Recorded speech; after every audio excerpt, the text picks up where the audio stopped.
y por eso es Recording in uno dos progress. 2. Y el método para estimar este modelo con problema de autocorrelación es el método de mínimos cuadrados generalizados. Es decir, conociendo la estructura de autocorrelación, o sea, omega, se puede aplicar al modelo lineal general el valor de omega. Una vez ponderando, se aplica mínimos cuadrados ordinarios y se tiene los estimadores mínimo cuadráticos generalizados, ¿no? Y hemos visto que era casi igual. Este coeficiente de autocorrelación se puede calcular de este modo o de otras maneras que hemos de ver. Podríamos graficar los residuos en el tiempo. Entonces, si fuera así, este comportamiento creciente, entonces hay autocorrelación positiva. Si es decreciente, hay autocorrelación negativa. Si es cíclico, hay autocorrelación.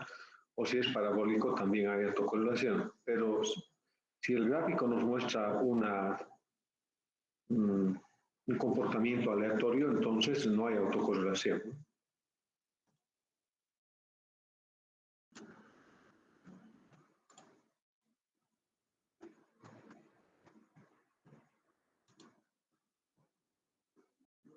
¿Por qué causas aparece la autocorrelación? Dijimos porque el modelo es un modelo de series de tiempo y la probabilidad es alta de que haya el problema de autocorrelación, o cuando se excluyen variables importantes del modelo hay también el problema de autocorrelación, o de otro modo, cuando en el modelo no están incluidas otras variables que son más relevantes que las que están en el modelo explicando la variable y.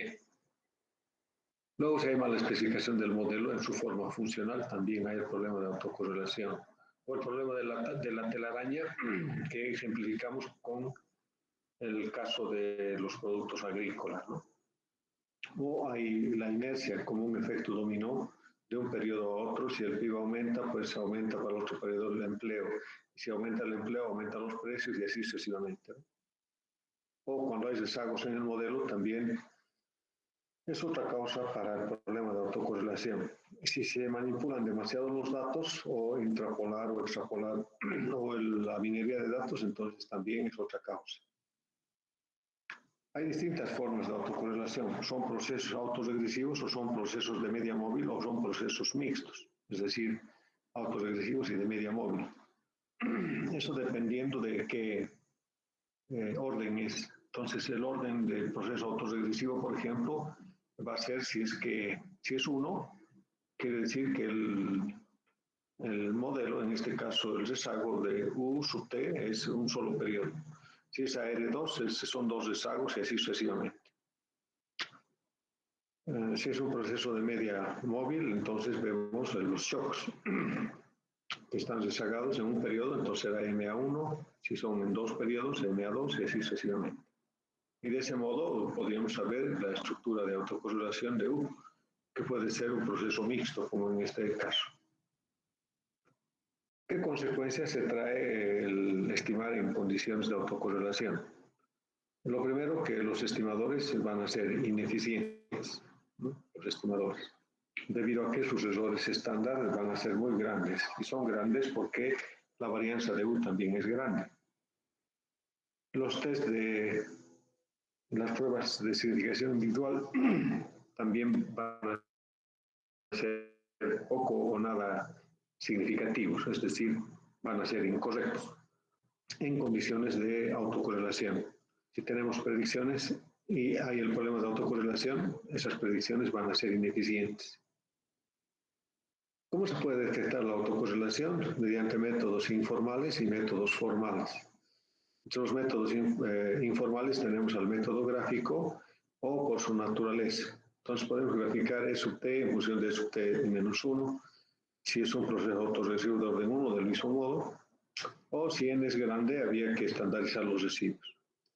Por su naturaleza es porque si son modelos o variables de series de tiempo, entonces hay el problema de autocorrelación, casi una alta probabilidad. En cambio, los métodos de contraste, en todos los casos, es que se plantea una hipótesis nula. La hipótesis nula es de que no existe el problema de autocorrelación.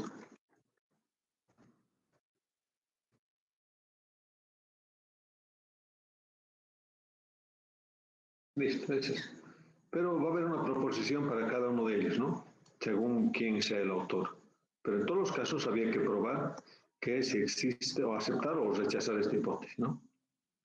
A nosotros nos conviene aceptar. No existe el problema de autocorrelación. Pero si rechazamos, pues va a haber el problema de autocorrelación.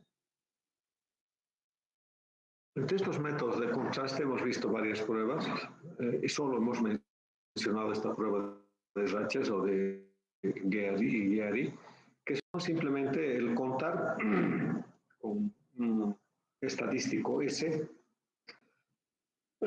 el número de veces que cambia de signo el residuo, ¿no? Por ejemplo, es positivo, negativo, ya ha cambiado una vez, otra vez positivo, dos veces, tres veces. Entonces, cuanto más veces cambie de signo el valor del residuo, entonces no hay autocorrelación. Aquí, por ejemplo, hay una vez nomás cambia el signo, porque todo es positivo, positivo, positivo, y luego es negativo, negativo, negativo. Entonces, aquí hay autocorrelación. O de otro modo, es puro negativo los tres primeros y el resto es positivo. Entonces, estadístico F, de acuerdo a de acuerdo a esta prueba de Gary, es simplemente un procedimiento no paramétrico. Ya no se utiliza, pero bueno, hay que mencionarlo. Luego la prueba de Turing-Watson, que hoy hemos de hacer, ver si cumplen o no estos supuestos, ¿no? Entonces, había que calcular el estadístico D mediante esta fórmula con los valores residuales E sub T en vez de U, o mediante esta otra fórmula, D igual 2 veces 1 menos ρ, siendo ρ el coeficiente de autocorrelación que también podríamos calcular de esta manera o de la primera manera que hemos visto.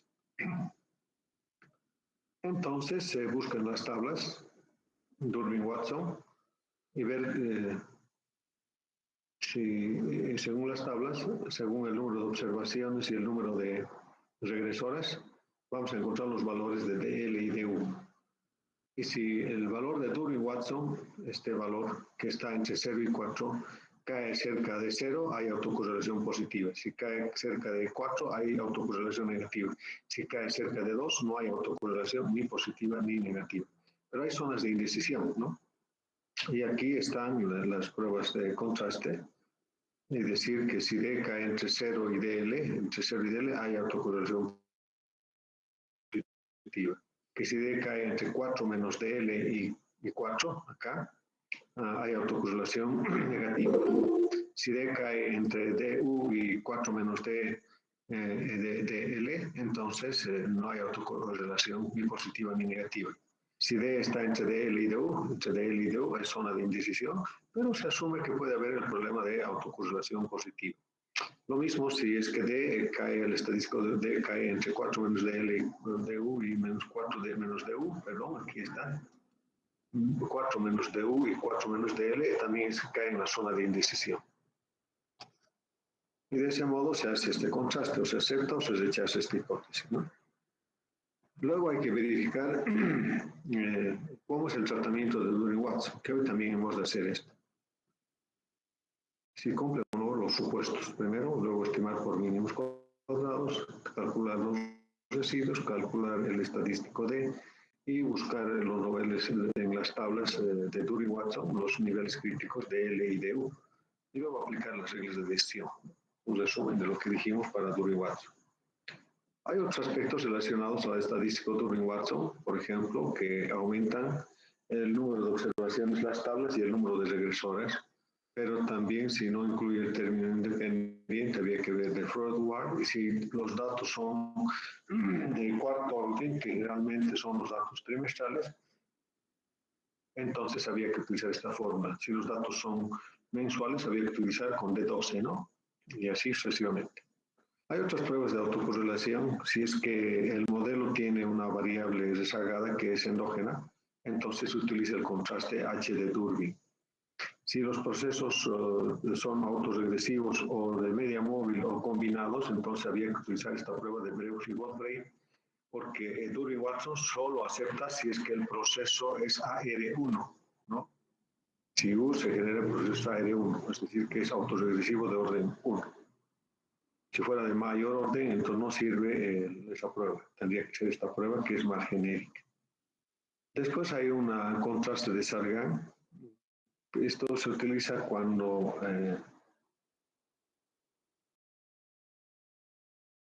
el error, pues esto dijimos que utilizamos en series de tiempo, box Pierce y June-Box. Después dijimos de que, bueno, creo que ahí quedamos, ¿no? Ah, no, creo que hemos hablado hasta ahí, no me acuerdo. No tengo anotado esto.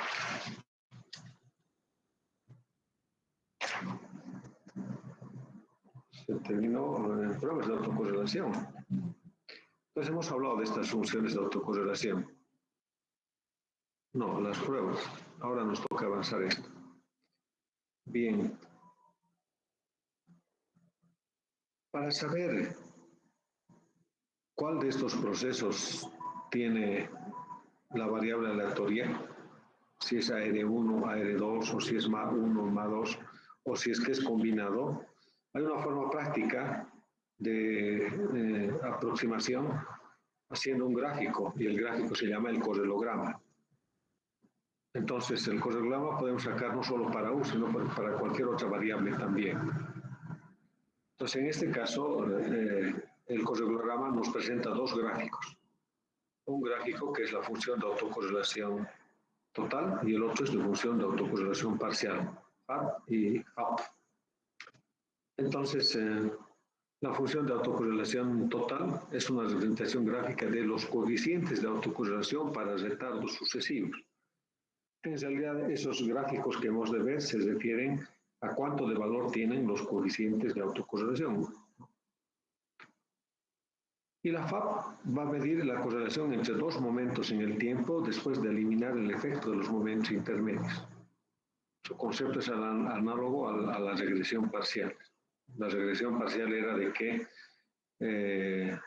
varía Y cuando X2 varía en una unidad, permaneciendo constante el resto. Aquí va a ser lo mismo, ¿no? La autocorrelación hay entre Y y X, pero permaneciendo constante el resto. Este es el coeficiente de autocorrelación para hacer el gráfico del correlograma poblacional. Y este lo muestra, por supuesto, con los estimadores, ¿no? Respectivos. Entonces, estas dos funciones, que son estas, la FAS y la FAP, estas que no creo que no están viendo, estas dos funciones, este es FAS y este es FAP, ¿para qué sirven? Son simplemente una herramienta para identificar estructuras autorregresivas y de medio móvil, es lo que les decía al principio, ¿no? Si es AR1, AR2 o MA1, MA2, no es una combinación de ambos. Y lo que hacen es proporcionar información sobre relaciones lineales entre los residuos y los rezagos de los residuos, bajo el supuesto de que la varianza de U es constante, es decir, estamos suponiendo que hay homoscedasticidad. O indica también el grado de correlación entre cada valor del residuo. Por ejemplo, aquí tenemos FAS y tenemos FAP. Tal vez podemos hacer una regresión y ver en este momento para luego volver a este caso. A ver, tengo algunos datos aquí que están ahí vivos. Y es el consumo, X2 es la tasa de interés y XS es el ingreso. Podemos correr el modelo Y en función de X2, ¿no?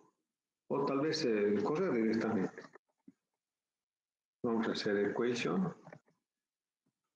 Q1.ls Y constante y X2, ¿no? Ese es el consumo en función de la tasa de interés. Y vemos el Q1. Y aquí está. Esa es esa regresión. De esta regresión nos interesa sus residuos. Entonces podemos poner aquí view directamente, view, y residual diagnostic. Y después correlograma de los residuos, ¿no? ¿Con cuántos rezagos? Aquí en realidad los datos son 18, pero puede ser con 12 rezagos, ¿ok? Y esta es la función de autocorrelación total y esta es la función de autocorrelación parcial. Que no es más que un gráfico de los resultados de los coeficientes. Este es el resultado de un coeficiente de autocorrelación, es 0,7, que sí están correlacionados U sub t y U sub t menos 1, ¿no? El primer rezago, aquí está 1. Hay autocorrelación total y autocorrelación parcial. Después el otro valor 0,45, acá, y aquí es negativo, casi no hay para la parcial. Pero aquí podemos ver también una línea punteada. En el otro gráfico también línea punteada. Son los límites de confianza para decirnos que si alguna de estas barritas sale de esta línea punteada, es lo que nos va a dar lugar a poder leer si es AR1 o es AR2, o es MA1 o es MA2. En este caso, si vemos la correlación parcial son 0, 0, 0, y casi todas estas barritas son la representación de estos ceros, ¿no? Es decir, la autocorrelación. Lo único que es alto es este 0.703, que es igual a este autocorrelación total, 0.7, pero este tiene un comportamiento. Si se fijan, con un rezago, con 2, con 3, con 4, ¿cuánto es ese valor? Y esos valores se reflejan en estos gráficos.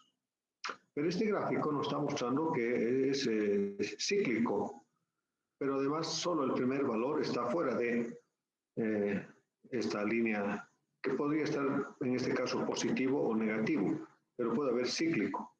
Y en este otro gráfico, que vemos la correlación parcial, autocorrelación parcial, a solo un valor está también fuera de este rango, que podría ser a la derecha o a la izquierda. Si hay autocorrelación positiva es a la derecha, si hay autocorrelación negativa es a la izquierda. Pero el resto está hacia adentro. Pero aquí nos interesa saber si es que estas barras, ¿qué comportamiento tienen para autocorrelación total y qué comportamiento tienen en autocorrelación parcial? Aquí se puede leer, por ejemplo, que la autocorrelación parcial, a medida que se van rezagando U sub t en función de U sub t menos 1, menos 2, menos 3 y así sucesivamente, tiene un comportamiento casi cíclico, es decir, va bajando de valor, luego va aumentando de valor. Primero de valores positivos, luego a valores negativos, pero va aumentando. Esto es cíclico. En cambio, el coeficiente de autocorrelación parcial, solo el primer elemento, el primer valor del coeficiente es positivo. Está fuera de estos rangos, que podría ser positivo o negativo. Pero el resto está al interior de estos rangos. Entonces, si hubiera este comportamiento, podríamos decir que U tiene un proceso autorregresivo de orden 1, porque es para el primer rezago. Si hubiera dos barras que están fuera de, en esta correlación parcial, y la autocorrelación total tuviera este comportamiento, y estas dos barras podrían ser a la derecha o a la izquierda, que están fuera de estos límites, entonces va a ser un proceso AR2, ¿no? Y así sucesivamente. Entonces, volvemos a nuestra teoría. En la teoría, y el estadístico Q también está ahí, que no les he mostrado. Entonces, teóricamente, se puede leer de ese modo. Este es el proceso, perdón, la función de autocorrelación total y la función de autocorrelación parcial. Este gráfico está muy menudo, pero se puede entender del mismo modo. En este gráfico, a diferencia del anterior, primero que sus barras punteadas son muy pequeñas, ambas. Pero las barras mismas están adentro de este intervalo tanto para la función de autocorrelación total como para la función de autocorrelación parcial. ¿Eso qué significa? Significa que los residuos son ruido blanco, es decir, que su promedio es cero, su varianza esperada es constante y no está covariada. O sea, es bingo, como decimos, ¿no? O sea, cumple sus supuestos básicos. Entonces, este ya es otro gráfico. ¿Qué procesos hay? Los procesos de ruido blanco, que es este gráfico, el proceso autorregresivo de orden P, el proceso de media móvil y el proceso combinado. Entonces, el ruido blanco en faz cae súbitamente en cero. Y cae súbitamente en cero. También quiere decir que las barras no están afuera de estas líneas punteadas en ninguna de las dos, ¿no? Entonces es ruido blanco. Este proceso es ruido blanco. El otro proceso es autorregresivo. En la FAS o FAT también es la función de autocorrelación total, cae suavemente con o sin ciclos. Lo que vimos nosotros en el ejemplo anterior caía con ciclos. Pero en FAP cae súbitamente en el rezago P, en el ejemplo anterior, en el primer rezago. Entonces hemos identificado como es un proceso autorregresivo de orden 1, era AR1 ese proceso. ¿Y cómo identificamos un proceso MA? El proceso MA va a ser a la inversa de lo que hemos analizado para AR1. Es decir, que la función de autocorrelación, no tengo aquí el ejemplo, pero vamos a, sobre el ejercicio que hicimos, vamos a un poco explicar. Para un proceso MA tendría que ser al revés. Es decir, la función de autocorrelación parcial tendría que tener este comportamiento, que está acá. Y la función de autocorrelación total tendría que tener este comportamiento. Entonces, en ese caso, si lo cambiamos estos gráficos, tendría que ser un proceso MA1, es decir, un proceso de media móvil de orden 1. ¿No ve? Y eso es lo que dice acá, básicamente. En la parte teórica, cuando hace la explicación en ese cuadrito, vemos que hay distintos procesos. Dice, por ejemplo, aquí, que MA cae súbitamente en el rezago Q. Y en la función de autocorrelación parcial cae suavemente con o sin ciclos en los distintos rezagos, ¿no? En P. Entonces, es un poco más complejo para el proceso ARMA. Puede caer suave a partir de Q y puede caer suave a partir de P. Eso quiere decir, por ejemplo, que en ambos están saliendo o hay mucha autocorrelación y cae suavemente. Aquí también cae suavemente, pero a partir de Q. Entonces puede ser que a partir de Q, sea del primero o del segundo o tercer rezago, para el total y también para el parcial. Entonces es una combinación de ambos que hemos visto hace un momento. A ver. En este proceso, entonces, volviendo al gráfico que hemos calculado,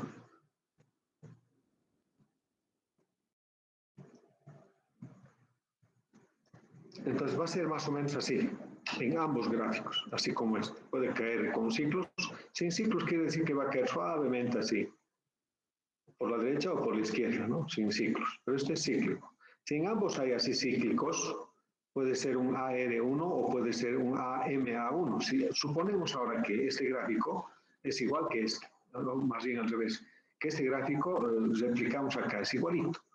Las dos funciones, ¿qué proceso va a ser? Un proceso MA1 y va a ser un proceso AR1, es un proceso mixto, es ARMA 1,1, ¿no? Eso con la práctica hemos de ver, pero en este caso nos interesa la parte teórica para comprender estos gráficos respectivamente. Entonces la teoría nos da la explicación en ese cuadrito y nos dice que un proceso ARMA cae suave a partir de Q y además es suave a partir del rezago P. Por supuesto, en ambos casos. Perdón, hay algo que... Ya, ahora sí.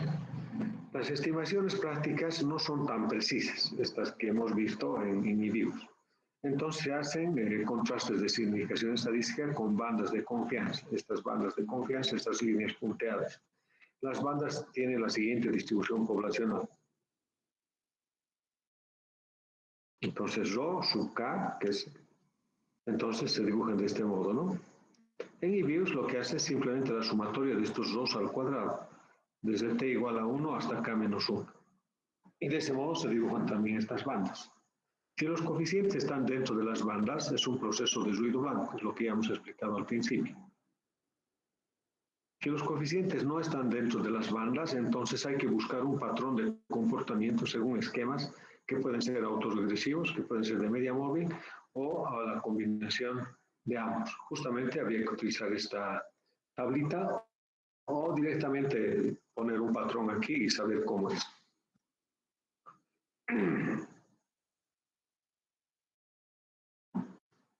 Acabamos de ver y acabamos de analizar qué pasa con U.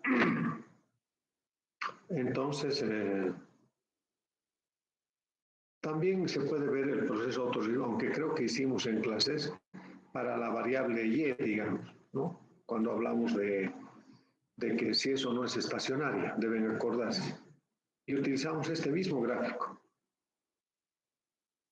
Pero el análisis que hicimos es para U. Y este corregulograma también se puede graficar para las distintas variables. Como en este caso Y. Por ejemplo, voy a poner view y corregulograma. En niveles, ¿no está viendo? No se está viendo. Ah, qué pena. ¿Ahora sí? Ahora sí. Gracias. Entonces les decía que esto que hemos calculado era para U, porque nos interesa el análisis de U si están o no autocorrelacionados, y estamos haciendo el gráfico del correlograma para saber qué proceso tiene la variable U, la variable estocástica. Pero al mismo tiempo, si ustedes recuerdan, hablamos de que las variables deben ser estacionarias. Entonces, este mismo gráfico o este mismo correlograma, en este caso dice correlogram of residuals, o sea, es el correlograma de los residuos, que podríamos hacer para la variable Y o para cualquier otra variable el correlograma. Entonces, teniendo la serie Y, hacemos view y correlograma en niveles, quiere decir que no hay rezagos. Y vean, tiene este comportamiento la variable Y. Pero a nosotros, ¿cómo nos interesa que sea la variable estacionaria? O sea, estoy utilizando un mismo instrumento para ver dos situaciones, para ver el proceso si es de orden 1, de orden 2, del término estocástico, pero también estoy utilizando aquí para saber si es que U, o en este caso Y, la variable Y es estacionaria. Si fuera estacionario, sería ruido blanco, es decir, en el mismo lenguaje que utilizamos acá, quiere decir que el promedio esperado de U es 0, la varianza esperada de U es constante y no está covariado Y, ¿no? Perdón, U creo que dije, esto es para Y, esperanza de Y es constante, su varianza es constante y no está covariado. Pero eso es cuando estas barras están dentro de estas líneas punteadas en la función de autocorrelación total y en la función de autocorrelación parcial. Pero en este caso podríamos decir que en el primer rezago, entonces, al igual que en este de U, podríamos decir en el primer rezago, y además del comportamiento que vemos acá, este Y tiene un proceso autorregresivo de orden 1.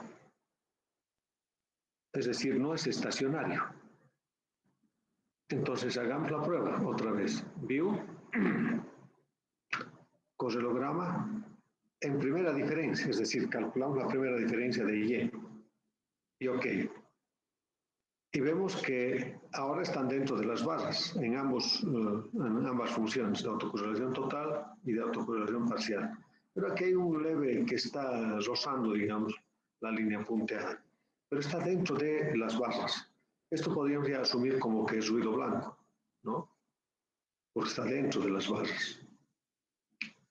Y de ese modo decimos que en primeras diferencias la variable Y es estacionaria. Es decir, la esperanza matemática de la primera diferencia de la variable Y es constante, o su promedio es constante en el tiempo, su varianza también es constante en el tiempo y no está covariado. Entonces, lo único que vengo aquí a decirles es recordarles lo que hicimos con este correlograma para las distintas variables, ¿no? Que sirve también para ver si es que es o no es estacionaria esa variable. Pero en este caso estamos viendo más al detalle. Sigamos.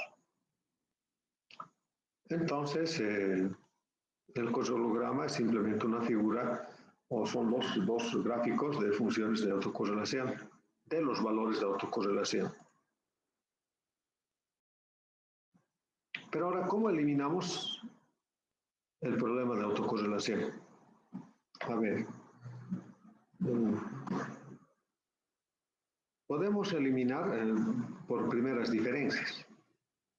¿Se acuerdan en este método? Primeras diferencias. Utilizamos ya cuando había el problema de multicolinealidad, ¿verdad? Pero en este caso se utiliza si es que U está autocorrelacionado positivamente y suponemos de que ρ es igual a 1, es decir, hay autocorrelación de 1. Entonces, si tuviéramos este modelo lineal simple o un modelo lineal general, entonces U tiene un proceso autorregresivo de orden 1, U sub t en función de ρ, U sub t menos 1 más epsilon. Entonces, y además suponemos que este nuevo epsilon es el ruido blanco. Entonces, deshagamos el modelo en un periodo.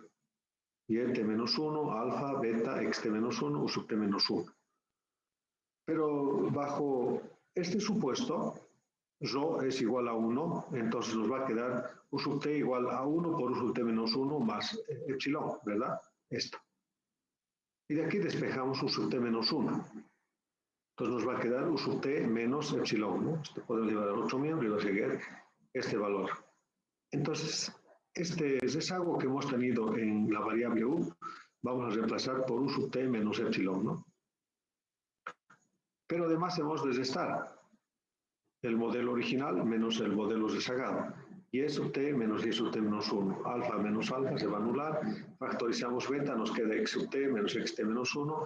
Y U sub t, como es aquí menos, estamos estando por este menos U sub t más E sub t, más epsilon sub t. Entonces se van a anular U sub t menos U sub t y nos va a quedar el modelo, la primera diferencia de Y en función de la primera diferencia de X. Además, con el término de shock directamente, ¿no? Un término más pequeño de la residual de esta regresión entre U sub t y U sub t menos 1. Entonces, cosemos el modelo calculando la primera diferencia de Y en función de la primera diferencia de X sin ordenar al origen y se supone que este U sub t al inicio tiene el problema de autocorrelación. Ahora, este nuevo término estocástico ya tendría que dejar de tener el problema de autocorrelación, ¿no? Y habríamos eliminado la autocorrelación simplemente obteniendo las primeras diferencias tanto de Y como de XT. Si fuera un modelo de más variables, tendríamos que calcular las diferencias de las otras variables también. Pero aquí lo que interesa es que este nuevo coeficiente es ruido blanco. Además, hemos dicho al principio que es ruido blanco. ¿Alguna pregunta?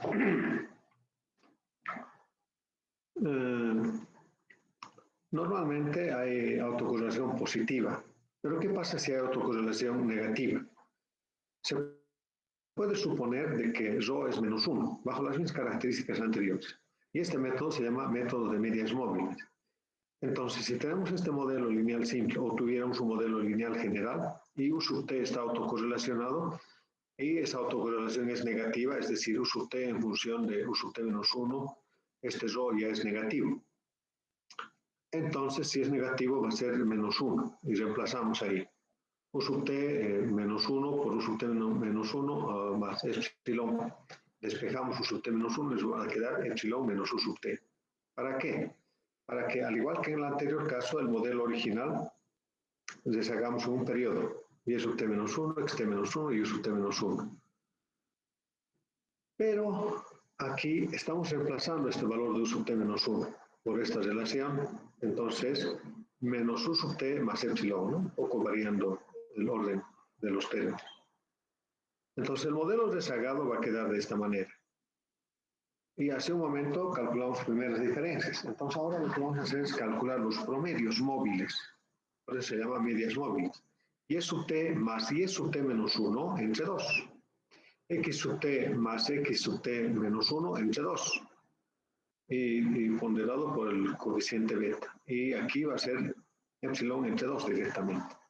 Entonces, se supone que cada valor podríamos calcular entre entre el primer valor y el anterior valor, o entre un valor y el anterior, sumar y dividir entre 2 va a ser una media móvil. Lo mismo acá, media móvil de X. Entonces, tendríamos que suponer que este epsilon medios, que es un nuevo término estocástico, ya no tiene el problema de autocorrelación y habríamos eliminado el problema de autocorrelación bajo estas condiciones. Estos dos métodos se utilizan muy poco. Este se utiliza un poco más que este inciso B, ¿no? Que medias móviles. Pero el que más se utiliza es este método. Es el método secuencial. Si nosotros conociéramos el coeficiente de autocorrelación, cuánto es rho, aunque este rho ahora le vamos a decir cómo hemos de calcular, vamos a volver a las fórmulas anteriores. Por ejemplo, aquí hay un rho estimada, pero no es. Vamos a volver a las fórmulas iniciales. ¿Cuánto era rho? ¿Cómo era rho al estimar el Durbin-Watson? Aquí está rho. Entonces, rho se puede calcular con los residuos actuales por los residuos del periodo anterior en suma, tener esta sumatoria y la suma de los residuos al cuadrado. Y este va a ser el valor de rho. Pero también este valor de rho se puede calcular a partir de este estadístico Durbin-Watson. Si tuviéramos el estadístico Durbin-Watson, digamos que va a ser un valor de 1, digamos, ¿no? 1. Despejamos de aquí rho. Rho, ¿cuánto va a ser, no? A un medio menos d, ¿cuánto va a ser? Porque aquí este va a ser d medios igual a 1 menos rho, ¿no? Entonces rho va a ser igual a 1 menos d medios, ¿no? Así va a ser. Entonces, este rho se puede calcular o estimar por esta fórmula o por despejando de acá, conociendo Durbin-Watson, despejando este valor rho. Va a ser 1 menos d medios. O también se puede calcular a través de este proceso autorregresivo, que tanto hemos hablado. A ver, voy a volver a R1, a este. A este. ¿No? Como hemos dicho que funciona la mayoría de, por lo menos el Durbin-Watson con AR1, todo lo que estamos diciendo que es este coeficiente, es un coeficiente phi que mide la relación entre U sub t y U sub t menos 1. Entonces, este valor, cuando corremos E sub t en función de E sub t menos 1, este coeficiente va a equivaler al rho estimada, pero que es por aproximación. Entonces, por las distintas fórmulas que utilicemos, vamos a encontrar ese valor rho. Y son valores aproximados, no son valores idénticos. Ojo. Entonces, en esta última forma de querer resolver el problema de autocorrelación, que este es, tendríamos que conocer rho. Entonces, rho va a estar entre menos 1 y 1, como es coeficiente de autocorrelación. Entonces, si tuviéramos un modelo lineal simple, como en este caso, o un modelo lineal general, y hay el problema de autocorrelación, pero la autocorrelación es un proceso autorregresivo de orden 1, es decir, es U sub t igual a rho. Hace un momento vimos que era phi, ¿verdad? Pero aquí estamos poniendo rho, ya, de una vez, que sea rho o phi, es lo mismo. Porque es un valor que nos va a decir si existe o no relación entre U sub t y U sub t menos 1. Y rho además está entre menos 1 y 1, ¿no? Deshagamos el modelo lineal simple en este caso, o el modelo lineal general en un periodo. Y es sub t menos 1, alfa, beta, xt menos 1, u sub t menos 1. Conociendo este valor rho, vamos a premultiplicar este modelo deshagado por rho. Entonces va a ser rho y t menos 1 igual a rho alfa más rho beta, xt menos 1 más rho u sub t menos 1. Y ahora restamos el modelo original menos el modelo ponderado y deshagado. Y nos va a decir y sub t menos rho y sub t menos 1. Va a ser igual a alfa menos rho alfa. Si factorizamos alfa nos va a dar 1 menos rho. Más factorizamos beta nos va a dar xt menos xt menos 1. Beta xt beta xt menos rho xt menos 1. Si hubiera las otras x va a ser beta 2 x2 menos rho x2t menos 1 y así se viene. Si hubiera x3 lo mismo, ¿no? Luego va a ser más u sub t menos rho u sub t menos 1. Y así. Como verán, es también primeras diferencias, solo que está ponderado el rezago por este coeficiente de autocorrelación. Y tendríamos que correr esta diferencia ponderada en función de esta diferencia también ponderada por el coeficiente de autocorrelación. Si hubiera más variables, igual, del mismo modo, tiene que ser. Y este nuevo término estocástico, u sub t menos rho, u sub t menos 1, va a ser epsilon, que suponemos que ya no va a haber el problema de autocorrelación. Y suponemos también eliminado el problema de autocorrelación. Cuando se aplica este método, se pierde un dato, generalmente el primer dato, porque no se utiliza, ¿no? Entonces estos señores Price y Weinstein dicen, no, podemos aplicar esta fórmula para recuperar ese primer dato perdido. Y va a ser el valor original, y sub 1 para y, por la raíz cuadrada de 1 menos rho, rho al cuadrado, rho estimada al cuadrado.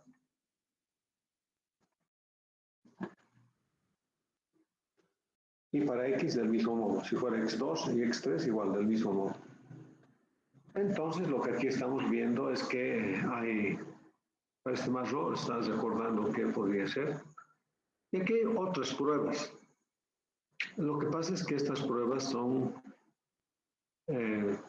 para otros modelos. Por ejemplo, hay modelos de series de tiempo. Perdón, mi batería se está agotando del computadora.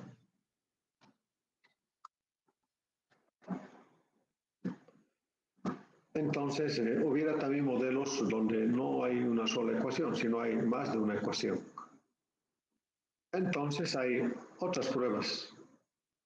A veces son pruebas conjuntas, como en este caso, pruebas para heterocedaste y autocorrelación, la prueba de Woolrich, de Vera-Hecke y de New y West, ¿no? Y así hay muchas otras pruebas más. Entonces, las que hemos visto son simplemente las pruebas más usuales y las más elementales. Y con eso habríamos concluido esta parte teórica. Ahora veamos su aplicación. Haciendo regresión, ¿no? En este caso del modelo lineal, vamos a aplicar, a ver,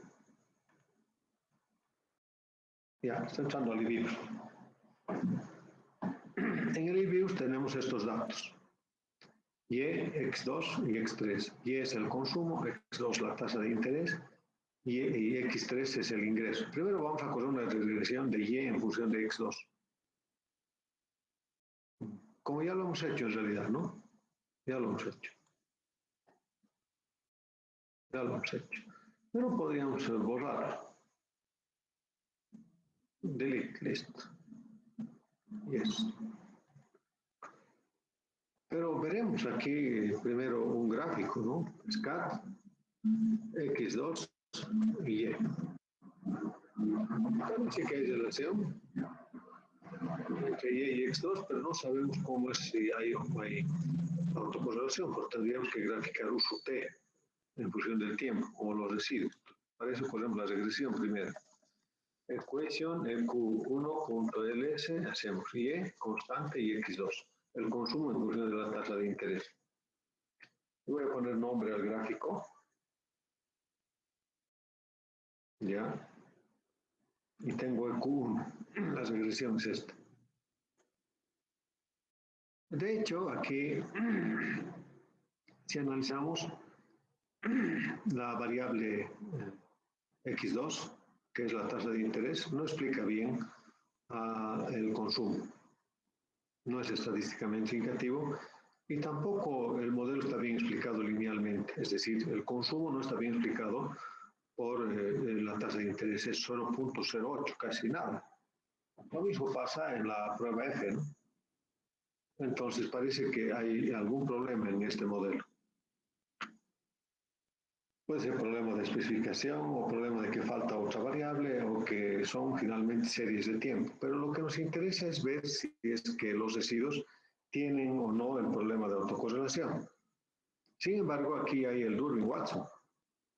El Durbin-Watson es solo 0.55, ¿no? ¿Qué decía la teoría? Durbin-Watson a 0.55.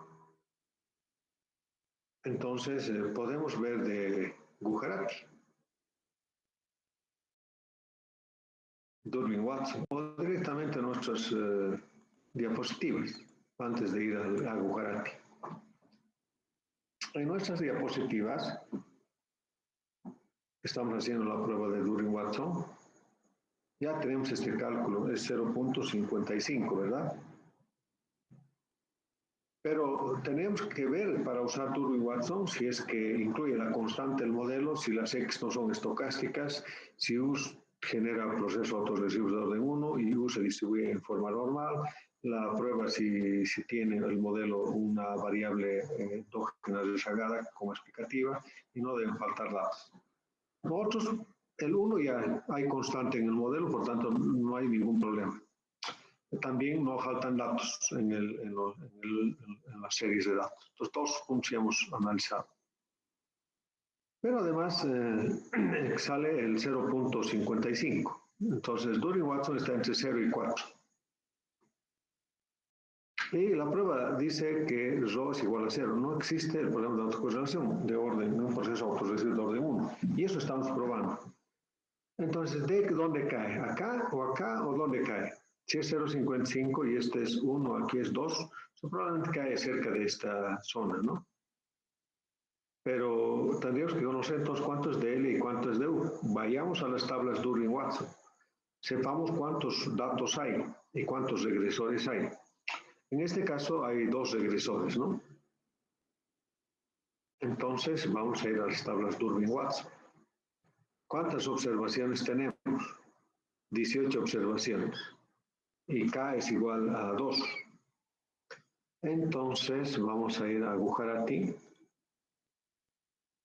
para ver las tablas Durbin-Watson. Debe estar casi al final.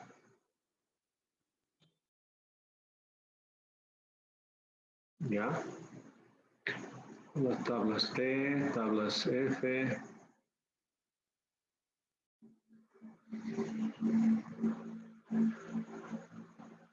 Tablas chi cuadrado. Ahí está, Durbin-Watson. Dice, estadístico de Durbin-Watson, puntos de significancia de L y de U. Y el nivel de significancia al 5%. Debe haber otra tabla más abajo que es 0.01. Nosotros haremos con epsilon 0.05. K es igual a 2, dijimos. ¿Cuántos regresores son? Este K' es 2 menos 1. O sea, K menos 1. Entonces nosotros tendríamos que buscar para K' igual a 1. Porque en el modelo hay 2 regresores, ¿no es cierto? Entonces, N, ¿cuántas observaciones son? Eran 18 observaciones. Entonces tenemos aquí 18, para K' igual a 1 y para una significación estadística de 0.05, ¿cuánto es? 1. Vamos a copiar esos dos, yo voy a copiar, no tengo muy buena memoria. DL es igual a 1.158 y DU es igual a 1.391. Está bien, ¿no ven? Estos valores. Entonces salimos de acá y nos vamos al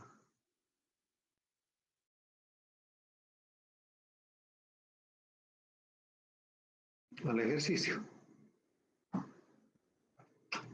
Pues si quieren primero la teoría.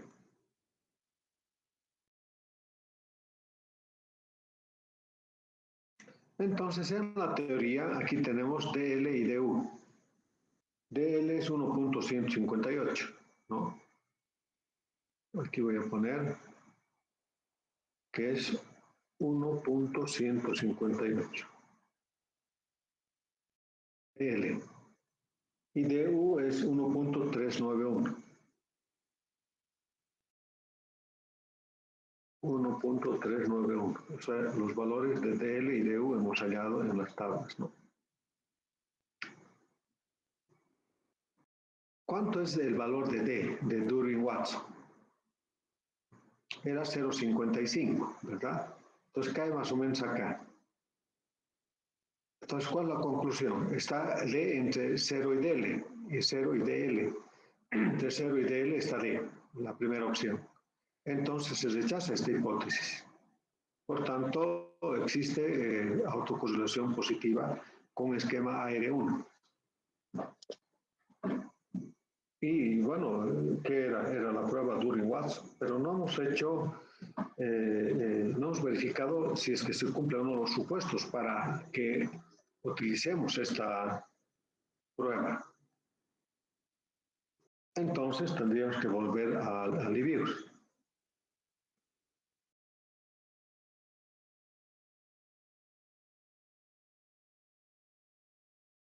No si hemos corrido, ya sabemos que aquí los residuos tienen el problema de autocorrelación y además es positivo. Hemos rechazado esa hipótesis. Pero ahora podemos ver los residuos. ¿Cómo son los residuos? Y están en residuo, estos residuos. Los residuos están autocorrelacionados. Entonces voy a generar E, que va a estar en residuo. Estamos en residuo, E. ¿Qué decía de Durbin-Watson? Tenemos que verificar primero que dice que debe incluir la constante, ¿verdad? Incluye la constante. Luego las X no son estocásticas. ¿Eso qué significa?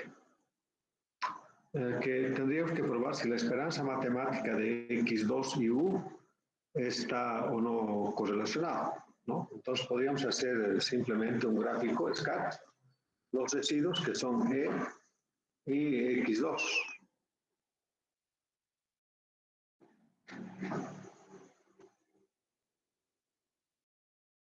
Parece que X2 es independiente, ¿no? No hay ningún patrón de comportamiento entre los residuos y X2. Ojo, estamos verificando los supuestos. X no son estocásticos, en este caso hay un solo X, no es estocástico, X2. X2 no depende de U, porque eso o podríamos hacer una regresión también. El tercer supuesto dice que U debe generar proceso autorregresivo de orden 1. Solo así se puede aplicar Durbin-Watson, ¿no? Entonces, tenemos los residuos. Podríamos hacer de dos maneras. Uno, teniendo la regresión, y ponemos view, lo que hicimos hace un momento, residual diagnostics y el coreograma. El coreograma nos va a decir que es un proceso autorregresivo de orden 1, ¿no? La otra forma es, teniendo los residuos, que son estos mismos, ponemos view y ponemos coreograma. En niveles OK. Y vean, es idéntico a este gráfico. Claro, son los mismos residuos, ¿no? Solo que de dos maneras hemos ingresado a Livius.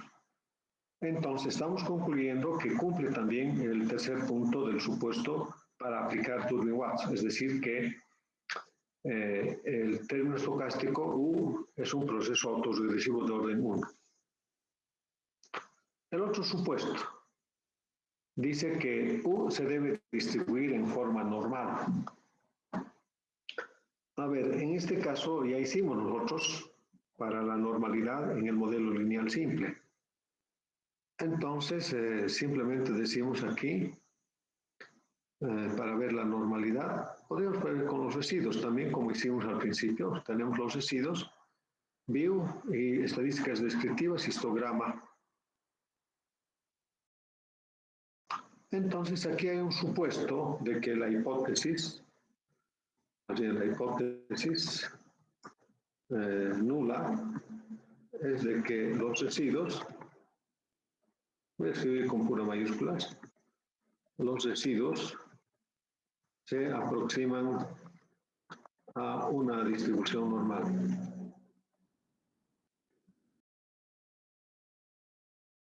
Esa es la hipótesis.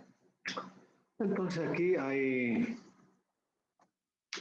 distintos estadísticos la kurtosis y la asimetría y el coeficiente o la prueba para saber si hay normalidades de Harke-Vera. Y se contrasta con un chi cuadrado, pero podemos ver simplemente la probabilidad en este caso, ¿no? Esta P. La probabilidad, esta P.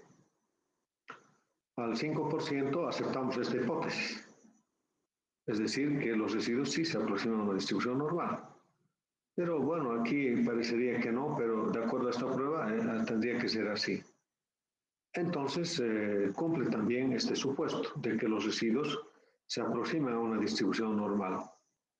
Y el 5, prueba no válida para y sub t-1. Entonces, este modelo es y en función de x2 nada más.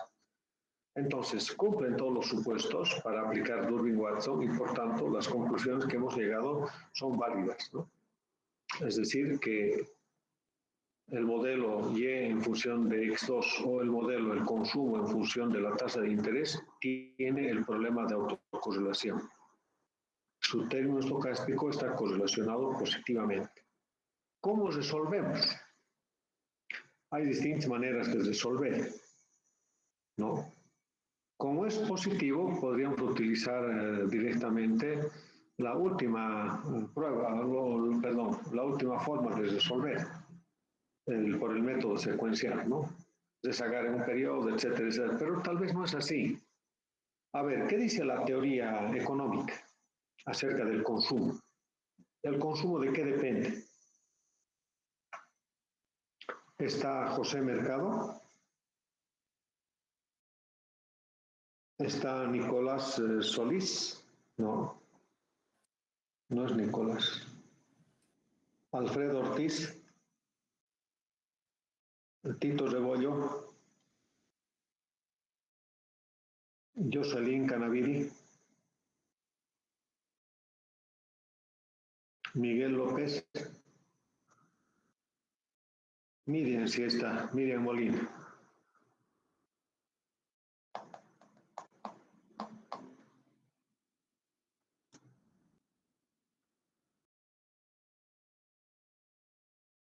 ¿Tampoco está? Sí, estoy lisa.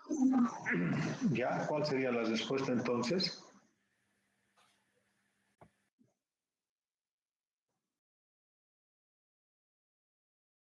A ver, ¿por qué causas aparece el problema de autocorrelación? A ver, les voy a recordar eso en la parte teórica. Estoy entrando a autocorrelación. A ver, causas.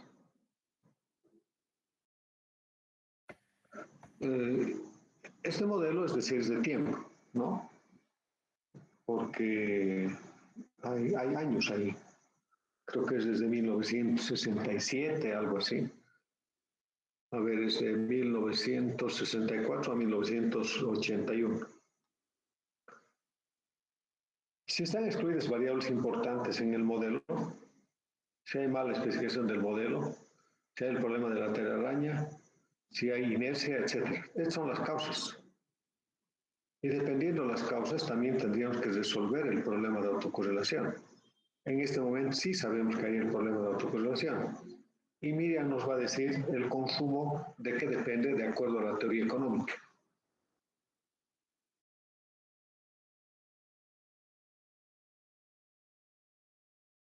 Ha llevado macro, ¿no?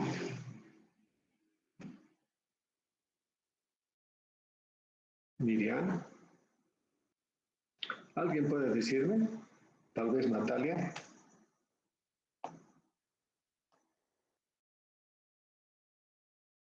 O Josué. Dice, el consumo depende del ingreso. Así es. ¿No? ¿Cómo vamos a consumir si no tenemos ingresos? Es elemental. En este caso, el consumo hemos dicho que está en función de la tasa de interés. Por tanto, hay mala especificación del modelo. El modelo no está bien especificado desde el punto de vista de la teoría económica. Si bien la tasa de interés puede explicar al consumo, pero debe explicar en una mínima situación. Ya hemos leído esos resultados. Entonces, es muy probable de que haya otra variable que está excluida, que es más importante que la tasa de interés para explicar al consumo. Entonces hay exclusión de variables en este caso.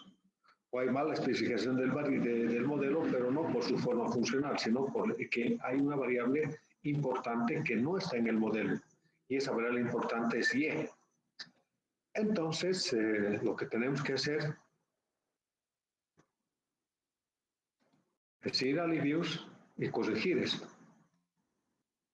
¿Cómo hemos de corregir? Ya hemos visto que hay mala especificación del modelo porque hay una variable que es más importante que la tasa de interés para explicar al consumo. Entonces, aquí vemos los datos. Elegimos Y es el consumo, X2 es la tasa de interés y X3 es el ingreso. A este modelo que tiene el problema de autocorrelación Y en función de X2, vamos a añadir la variable X3 y hemos de correr ese modelo.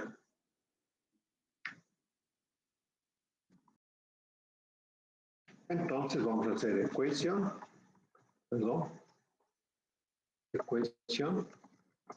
EQ2 punto mínimos cuadrados, LS, LS square, y hay constante en función de X2 y en función de X3.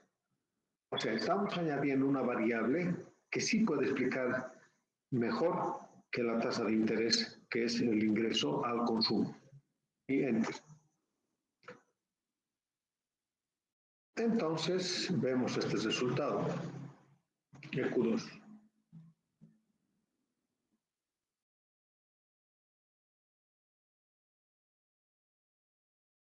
Y veremos EQ1 también. View y listo.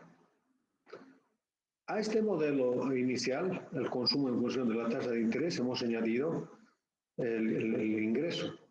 Pero ahora vemos que el ingreso sí es estadísticamente significativo, pero no lo es la tasa de interés. Pero hemos visto que realmente no tiene ninguna relación. Pero ¿qué ha pasado con el estadístico Durbin-Watson? Es 1,41.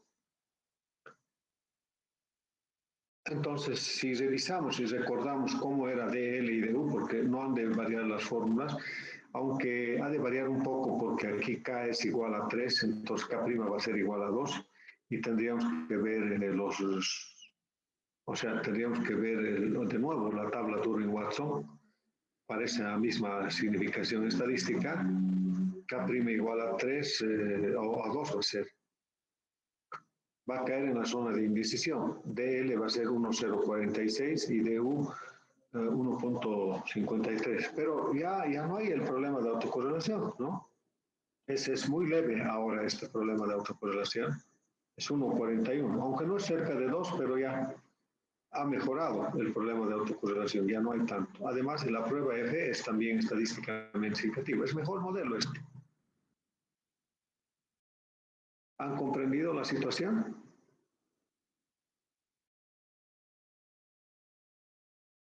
Bien, en la siguiente clase hemos de seguir haciendo entonces más ejercicios. Por hoy es suficiente.